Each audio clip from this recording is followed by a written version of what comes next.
The real trouble with this world of ours is not that it's an unreasonable world, nor even that it's a reasonable one. The commonest kind of trouble is that it is nearly reasonable, but not quite.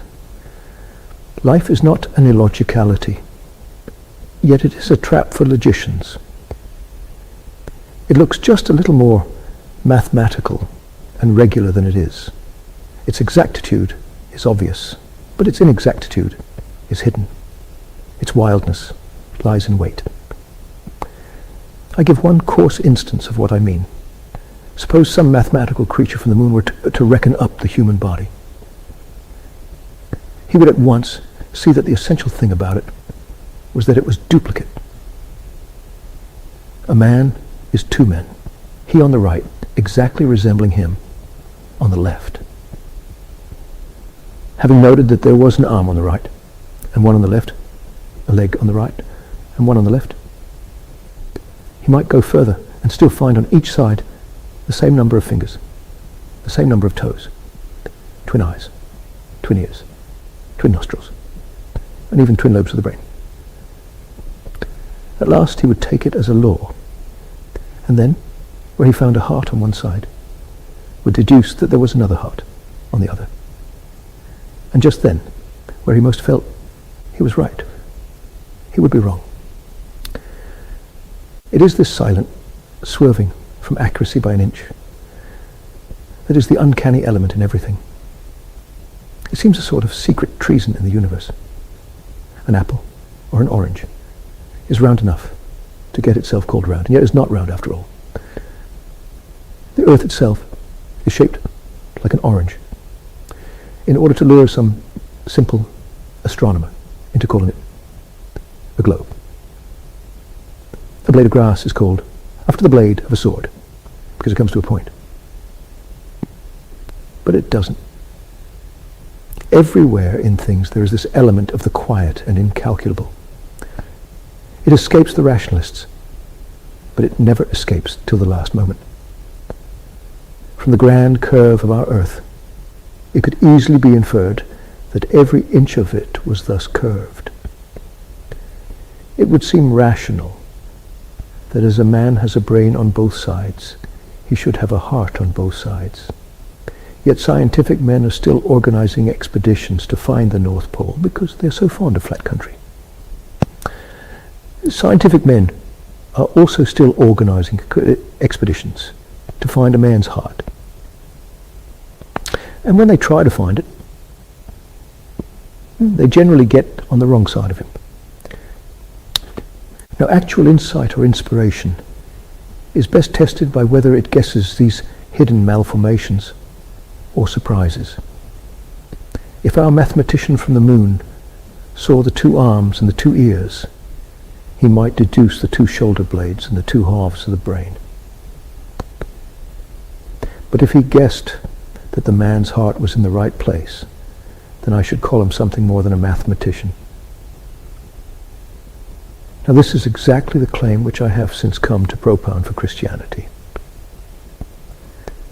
Not merely that it deduces logical truths, but that when it suddenly becomes illogical, it has found, so to speak, an illogical truth. It not only goes right about things, but it goes wrong, if one may say so. Exactly where the things go wrong. Its plan suits the secret irregularities and expects the unexpected. It is simple about the simple truth, but it is stubborn about the subtle truth. It will admit that a man has two hands. It will not admit, though all the modernists wail to it, the obvious deduction that he has two hearts. It is my only purpose in this chapter to point this out, to show that whenever we feel there is something odd in Christian theology, we shall generally find that there is something odd in the truth. I have alluded to an unmeaning phrase to the effect that such and such a creed cannot be believed in our age. Of course, anything can be believed in any age. But oddly enough, there really is a sense in which A creed, if it is believed at all, can be believed more fixedly in a complex society than in a simple one.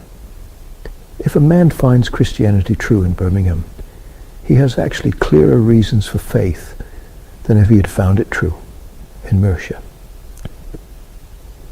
For the more complicated seems the coincidence, the less it can be a coincidence. If snowflakes fell in the shape, say, of the heart of Midlothian, it might be an accident. But if snowflakes fell in the exact shape of the maze at Hampton Court, I think one might call it a miracle. It is exactly as of such a miracle that I have since come to feel of the philosophy of Christianity. The complication of our modern world proves the truth of the creed more perfectly than any of the plain problems of the ages of faith. It was in Notting Hill and Battersea that I began to see that Christianity was true. This is why the faith has that elaboration of doctrines and details which so much distresses those who admire Christianity without believing in it. When once one believes in a creed, one is proud of its complexity, as scientists are proud of the complexity of science. It shows how rich it is in discoveries. If it is right at all, it is a compliment to say that it's elaborately right. A stick might fit a hole, or a stone, a hollow by accident. But a key and a lock are both complex. And if a key fits a lock, you know it is the right key.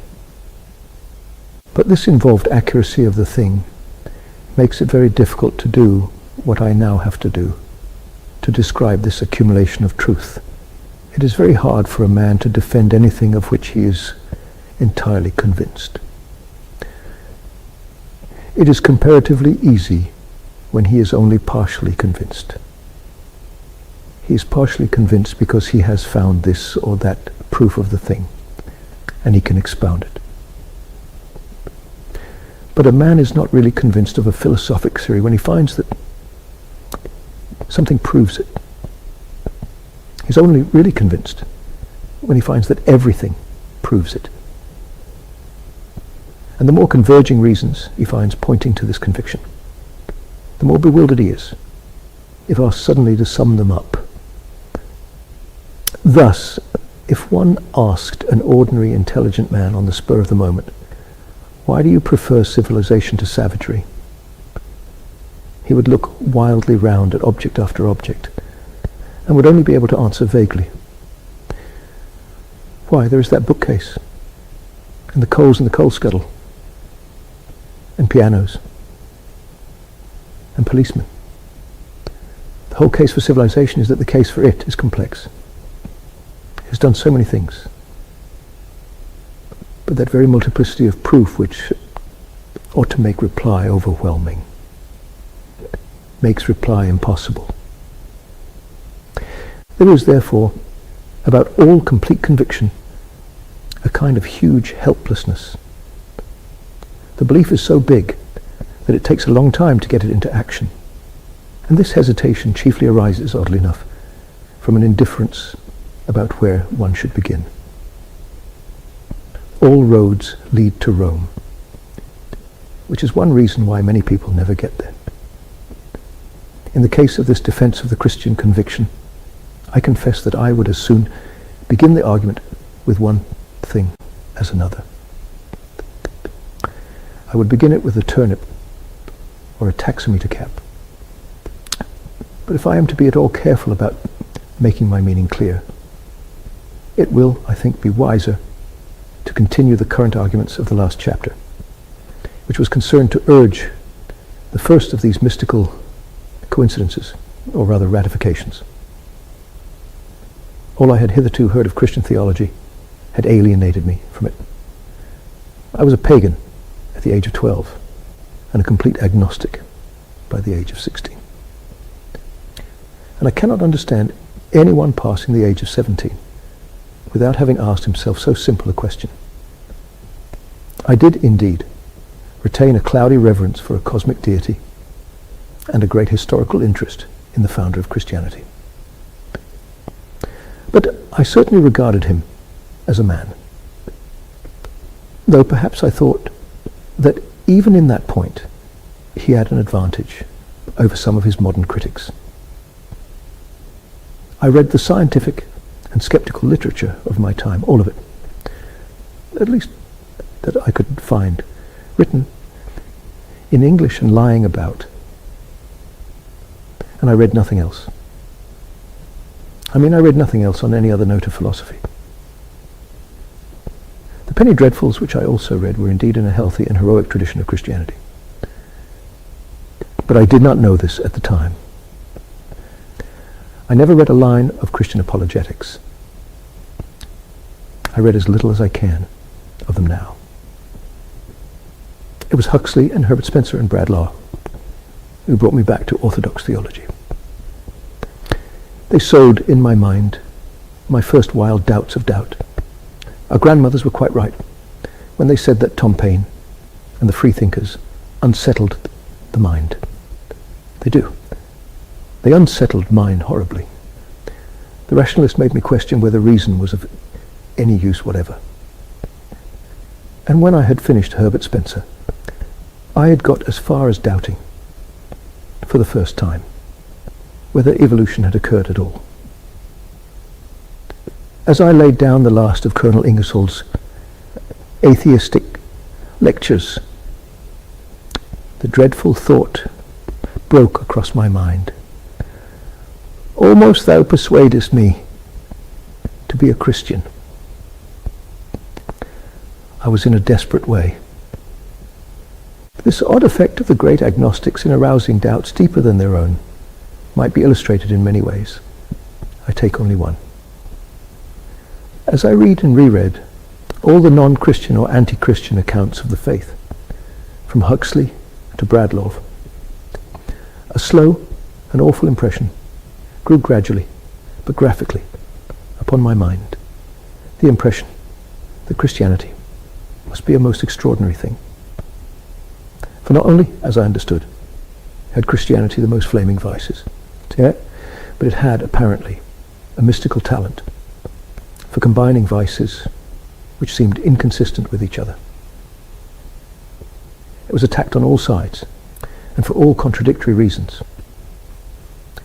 No sooner had one rationalist demonstrated that it was too far to the east than another demonstrated, with equal clearness,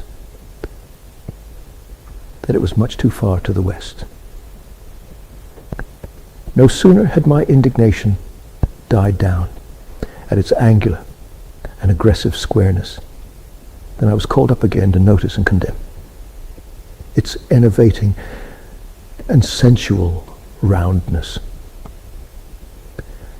In case any reader has not come across the thing I mean, I will give such instances as I remember at random of this self-contradiction in the skeptical attack. I give 4 or 5 of them. There are 50 more.